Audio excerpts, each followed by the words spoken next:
Hello to all the wonderful humans. How are you guys doing? I hope you guys are doing well and welcome. I am Aboli and I make science-based skincare and hair care videos. If you are interested in that space, then consider subscribing to my channel.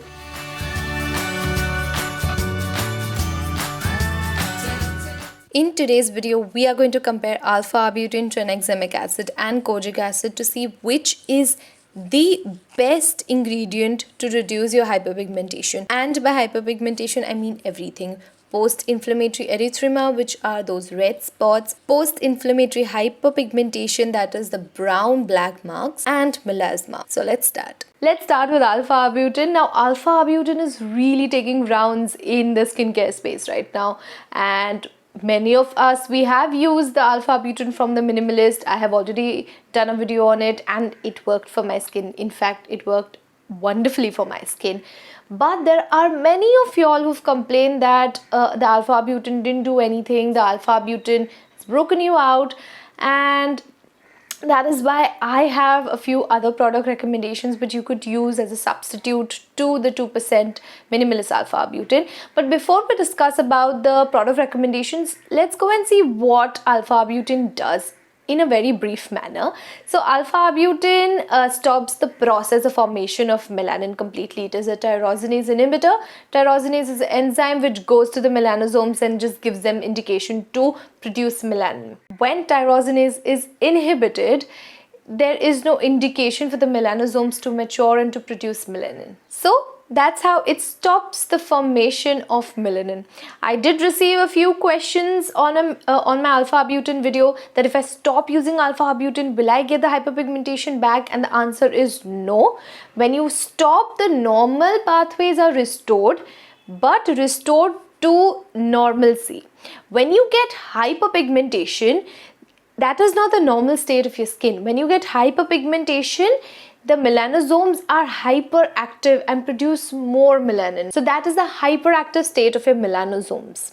When you stop using alpha-arbutin, the normal function is restored and you will not get the hyperpigmentation back. So I was a little surprised when you guys said that the alpha-arbutin didn't suit you guys, because alpha-arbutin is one ingredient which is really non-sensitizing. Like in research studies, they found out that up to 50% concentration of alpha-arbutin can be non-sensitizing to human skin. Now that means that you can use even higher concentrations of alpha-arbutin without it actually sensitizing your skin. Now there were research studies done on alpha-arbutin on 2, 3, 4, 5, 6%, and it was seen that out of all of these concentrations, 6% gave the best result on hyperpigmentation. Alpha-arbutin works on hyperpigmentation, that is post-inflammatory hyperpigmentation or post-acne hyperpigmentation, the brown-black spots that you get on your face. Alpha-arbutin will also work on melasma and on general discoloration on your face. However, alpha-arbutin does not work on acne and acne scars. Now get this straight, there aren't a lot of ingredients which work on acne, on hyperpigmentation and on acne scars. Like you can count it on your fingers. It can be retinol, or AHAs like glycolic acid, sometimes salicylic acid, but that's it. There aren't ingredients like these which work on acne scars. I've received so many queries and I've seen so much misinformation about alpha-arbutin out there. I haven't seen even one research study which states that alpha-arbutin works on acne and acne scars. If you have any, please share it down in the comment section so that we can have a discussion on that. But alpha-arbutin will not act on your active acne. Keep that in mind. So now let's come to who can use it. Now all skin types can use alpha-arbutin. As I've said, it's non-sensitizing, so even people with sensitive skin can use this. Age groups, usually I do not like to recommend actives to people who are less than 20, because I don't think you really need it, and if you are getting acne, usually it is related to hormones, so you should go to a dermatologist. For people who are more than 20, if you suffer from hyperpigmentation like post-acne marks, you can start including alpha-arbutin in your routine. Now let's come to the product recommendations. There is 2% alpha-arbutin from the Minimalist. It is fragrance-free and affordable. If that hasn't worked for you, then Earth Rhythm also has 2% alpha-arbutin. Is expensive than the Minimalist, but it is also fragrance free, and the formulation I feel is a tad bit better than the Minimalist. Okay, now there are many pharma products also that have alpha-arbutin. However, there isn't a cream from the pharmacy that has just alpha-arbutin. They usually complex formulations with other products like Kojic Acid or Tranexamic Acid. Now let's talk about the next ingredient, and that is Tranexamic Acid. I know it's also getting a lot of popularity because of the Minimalist. Now Tranexamic Acid again works to reduce melanin production, but in studies they have seen that it does not reduce the number of melanocytes, it just inhibits the function of melanocytes to produce melanin. So again, like the alpha-arbutin, Tranexamic Acid also works on hyperpigmentation. Now there is an interesting study on Tranexamic Acid which gives this conclusion that Tranexamic Acid actually helps your skin barrier to function properly. It is a skin barrier friendly ingredient which will also work in your hyperpigmentation. So double thumbs up for Tranexamic Acid. Now Tranexamic Acid, like alpha-arbutin, does not really work on acne. It works on hyperpigmentation and melasma. There have been many studies on Tranexamic Acid on melasma and hyperpigmentation. In those studies, they have seen that it reduces the size of the lesion, the number of lesion, even the color of the hyperpigmented part. So Tranexamic Acid is again a good option for you guys for hyperpigmentation. Now Tranexamic Acid is also pregnancy safe, but it's always better to check this with your gynecologist or dermatologist. So all skin types can use this. Everyone about 20 can use this. Male and female is very obvious. All products can be used by male and female and any other gender. So I was prescribed Tranexamic Acid by my derm. I used to use the PYNOMAX gel. This has Tranexamic Acid and it also has a lot of chemical filters like sunscreen chemical filters in it, which is why the texture of the PYNOMAX is a little icky. As you can see, it's like a pink sunscreen with Tranexamic Acid and fragrance. I do not particularly like the texture of PYNOMAX. It's a pharmacy Tranexamic Acid product, but I think that it really works on hyperpigmentation. Like this worked on hyperpigmentation. So if you can get past the weird texture that it has, it might work for you. Apart from PYNOMAX-TX, you also have 3% Tranexamic Acid option from the Minimalist again. Now out of Tranexamic Acid and alpha-arbutin, which to use? According to me, if you have sensitive skin, then go for alpha-arbutin.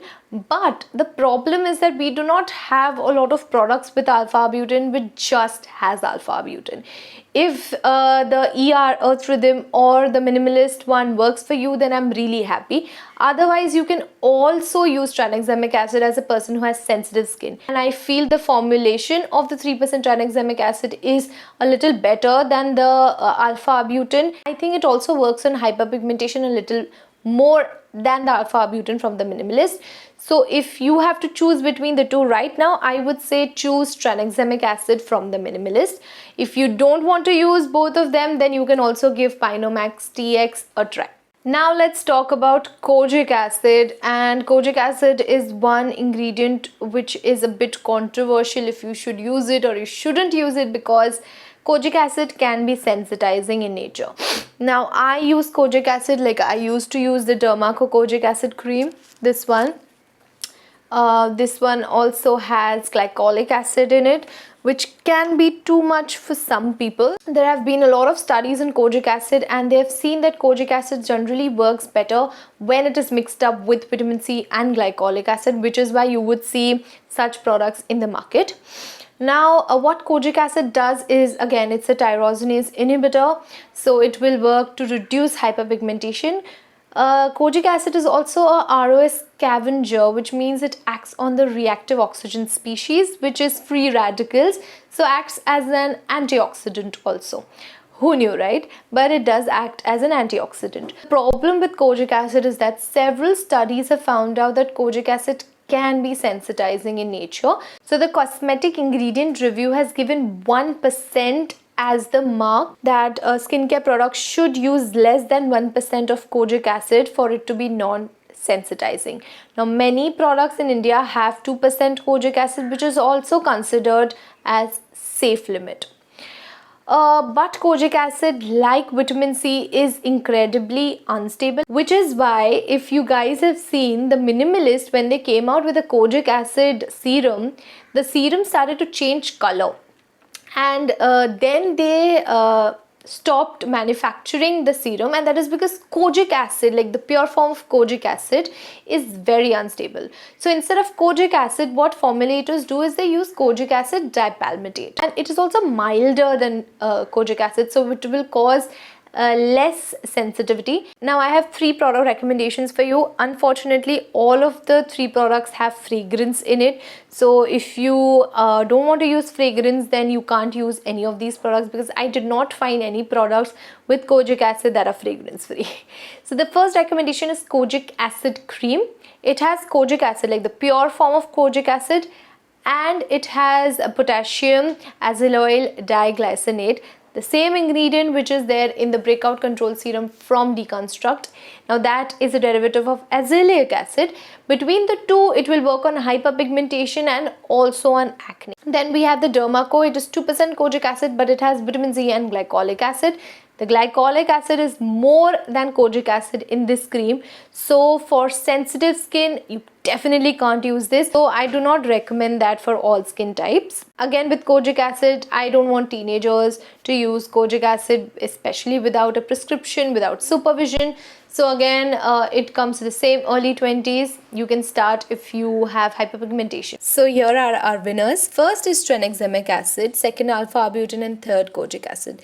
The reason why I have given Tranexamic Acid the first place, it is because it is skin barrier friendly. It can be used by all skin types. Tranexamic acid is also a researched backed ingredient, which is why Tranexamic acid wins. The second is to alpha arbutin, because it is a non-sensitizing ingredient. Again, well researched ingredient backed by science, definitely will help to reduce hyperpigmentation. The third is kojic acid. The reason why kojic acid is ranked third is because it is a sensitizing ingredient and it may not suit all skin types. You can also get irritation with this ingredient if it is not used correctly. So here we go. Tranexamic acid wins this round.